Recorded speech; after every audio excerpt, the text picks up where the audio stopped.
नमस्कार, ये आकाशवाणी शिमला है। अब आप प्रभा शर्मा से प्रादेशिक समाचार सुनिए। आज के मुख्य समाचार।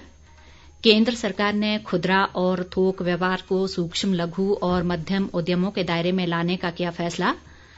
खाद्य आपूर्ति मंत्री राजेंद्र गर्ग ने नागरिक आपूर्ति व्यवस्था को मजबूत करने के अधिकारियों को दिए निर्देश। प्रदेश कांग्रेस अध्यक्ष कुलदीप राठौर ने 18 से 44 आयु वर्ग के लोगों के लिए कोविड टीकाकरण रोके जाने पर जताई चिंता। और राज्य में कोरोना मृत्यु दर में आई कमी, संक्रमण के नए मामले भी हुए कम। 18 वर्ष से अधिक आयु वर्ग के लिए सरकारी केंद्रों पर निःशुल्क राष्ट्रव्यापी कोविड टीकाकरण अभियान जारी है। युवा श्रोताओं से हमारा आग्रह है कि स्वयं कोविड रोधी टीका लगवाएं और अन्य लोगों को भी इसके लिए प्रोत्साहित करें। कोविड स्वास्थ्य के लिए खतरा बना हुआ है, ऐसे में एहतियाती उपायों के पालन में कोताही न बरतें।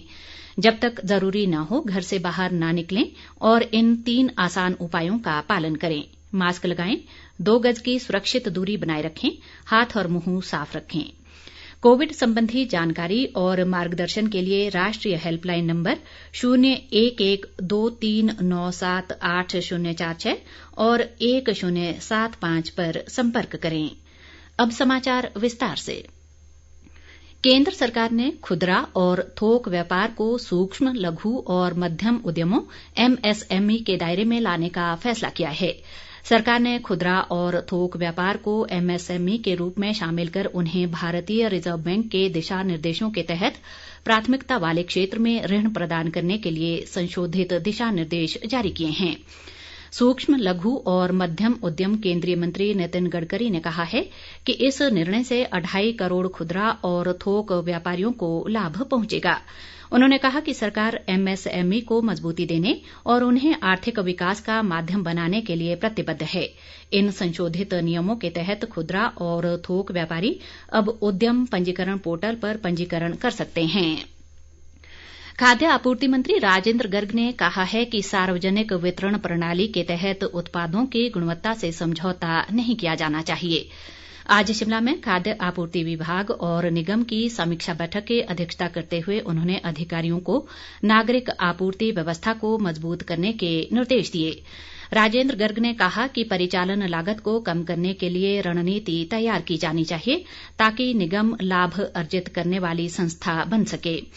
खाद्य आपूर्ति मंत्री ने मांग आदेश समय पर उपलब्ध कराने के भी निर्देश दिए ताकि हर महीने की 10 तारीख तक राज्य के गोदामों में खाद्य वस्तुओं की आपूर्ति हो सके। उन्होंने कहा कि प्रदेश के अधिक से अधिक अस्पतालों में नागरिक आपूर्ति की नई दुकानें खोलने के भी प्रयास किए जाने चाहिए। सामाजिक न्याय व अधिकारिता मंत्री सरवीण चौधरी ने कहा है कि राज्य सरकार नवाचार प्रयासों के फलस्वरूप सड़कों का निर्माण पर्यावरण मित्र तकनीक के साथ कर रही है। वे आज कांगड़ा जिला के गड़प्पा मोड़ बसनूर से पुहाड़ा संपर्क सड़क के भूमि पूजन के बाद जनसभा को संबोधित करते हुए बोल रही थीं। उन्होंने बताया कि इस सड़क के बनने से क्षेत्र के 10,000 लोगों को लाभ होगा। सरवीण चौधरी ने बताया कि शाहपुर विधानसभा क्षेत्र के लिए नाबार्ड के तहत 7 सड़कों के निर्माण के लिए 40 करोड़ रुपए मंजूर किए गए हैं। बाद में उन्होंने गृहिणी सुविधा योजना के तहत 71 परिवारों को मुफ्त गैस कनेक्शन वितरित किए। इस अवसर पर उन्होंने नौशहरा में जनसमस्याएं सुनी और अधिकांश का निपटारा भी किया। ग्रामीण विकास व पंचायती राज मंत्री वीरेंद्र कंवर ने कहा है कि सरकार द्वारा किसानों की आमदनी बढ़ाने के उद्देश्य से शिवा बागवानी प्रोजेक्ट चलाया गया है। कुटलैहड़ विधानसभा क्षेत्र में विभिन्न पंचायतों में चल रहे विकास कार्यों का निरीक्षण करने के बाद उन्होंने ये जानकारी दी। वीरेंद्र कंवर ने कहा कि शिवा प्रोजेक्ट के तहत उन क्षेत्रों को विकसित करने को प्राथमिकता दी गई है जहां अभी तक फल उत्पादन कम होता है। प्रोजेक्ट के तहत फलदार पौधे अनार, अमरूद व माल्टा लगाए जाएंगे।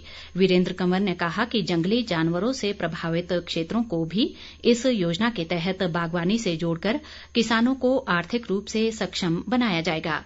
इस अवसर पर उन्होंने जनसमस्याएं सुनी और संबंधित विभागों को जल्द निपटारे के निर्देश दिए।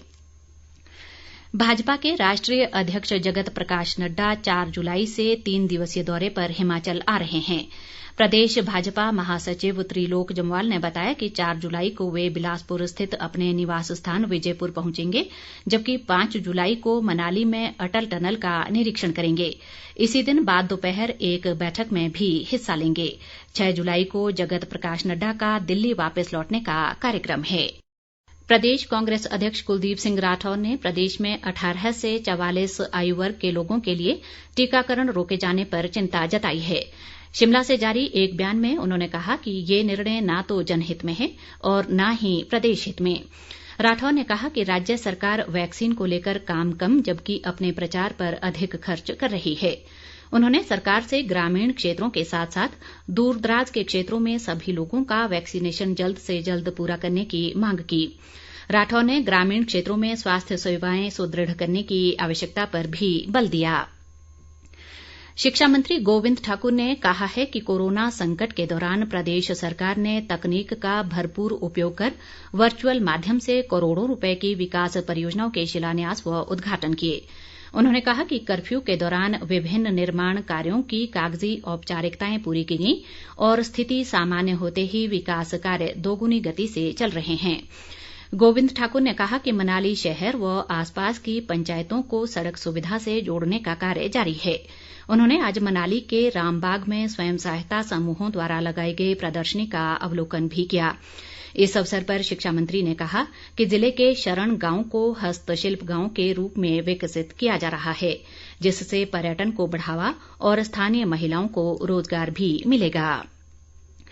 ऊर्जा मंत्री सुखराम चौधरी ने आज सिरमौर जिले में पांवटा साहिब विधानसभा क्षेत्र के आंज-भूंज में करीब 8 करोड़ रुपए से अधिक की लागत से बन रहे भरली महाविद्यालय का निरीक्षण किया। उन्होंने अधिकारियों को महाविद्यालय में बिजली, पानी व फर्नीचर जल्द उपलब्ध करवाने के निर्देश दिए। ऊर्जा मंत्री ने महाविद्यालय में बिजली व्यवस्था सुचारू रूप से चलाने के लिए अलग से ट्रांसफार्मर स्थापित करने की घोषणा भी की। सुखराम चौधरी ने कहा कि आंज-भूंज क्षेत्र की सभी पंचायतों में पेयजल समस्या के स्थायी समाधान के लिए 3 बड़ी योजनाओं के तहत 52 करोड़ 80 लाख रुपए खर्च किए जा रहे हैं। इस अवसर पर उन्होंने जन समस्याएं भी सुनी और अधिकांश का मौके पर ही निपटारा किया।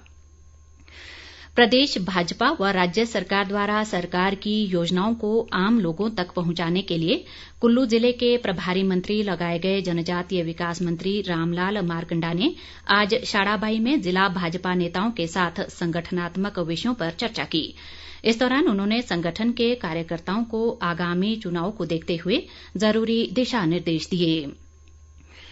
प्रदेश में जहां कोरोना संक्रमण की दर लगातार कम हो रही है, वहीं मृत्यु दर में भी गिरावट आई है। प्रदेश में आज कोरोना के 150 नए मामले सामने आए हैं, जबकि 209 संक्रमित इस दौरान स्वस्थ भी हुए हैं। राज्य में कोरोना के कुल मामलों की संख्या 2,02,440 तक पहुंच गई है, जिनमें से 1,579 सक्रिय मामले हैं। प्रदेश में अब तक 1,97,369 लोग कोरोना से स्वस्थ हो चुके हैं। राज्य में कोरोना से आज केवल एक व्यक्ति की मृत्यु हुई है और इसके साथ ही इस महामारी से मरने वालों का आंकड़ा 3,465 हो गया है। विधि विभाग के पूर्व प्रधान सचिव यशवंत सिंह ने आज शिमला में मुख्यमंत्री जयराम ठाकुर की उपस्थिति में राज्य विद्युत नियामक आयोग के सदस्य के रूप में शपथ ग्रहण की। इस अवसर पर मुख्य सचिव अनिल खाची भी मौजूद रहे। नीति आयोग द्वारा Rocky mountain institute of California के सहयोग से हिमाचल के लिए प्रारूप विद्युत वाहन नीति को अंतिम रूप देने के लिए आज हितधारकों के साथ वर्चुअल माध्यम से एक बैठक आयोजित की गई। उद्योग व परिवहन विभाग के अतिरिक्त मुख्य सचिव राम सुभग सिंह ने प्रस्तावित विद्युत वाहन नीति के लिए नीति आयोग द्वारा प्रस्तावित विभिन्न हस्तक्षेपों का जायजा लिया। उन्होंने परिवहन विभाग को इस उद्यम से जुड़े विभिन्न उद्यमियों की सिफारिशों को शामिल कर प्रारूप नीति को जल्द अंतिम रूप देने के निर्देश दिए। अंत में मुख्य समाचार एक बार फिर। केंद्र सरकार ने खुदरा और थोक व्यापार को सूक्ष्म, लघु और मध्यम उद्यमों के दायरे में लाने का किया फैसला। खाद्य आपूर्ति मंत्री राजेंद्र गर्ग ने नागरिक आपूर्ति व्यवस्था को मजबूत करने के अधिकारियों को दिए निर्देश। प्रदेश कांग्रेस अध्यक्ष कुलदीप राठौर ने 18 से 44 आयु वर्ग के लोगों के लिए कोविड टीकाकरण रोके जाने पर जताई चिंता। और राज्य में कोरोना मृत्यु दर में आई कमी, संक्रमण के नए मामले भी हुए कम। इसी के साथ ये समाचार बुलेटिन समाप्त हुआ। नमस्कार।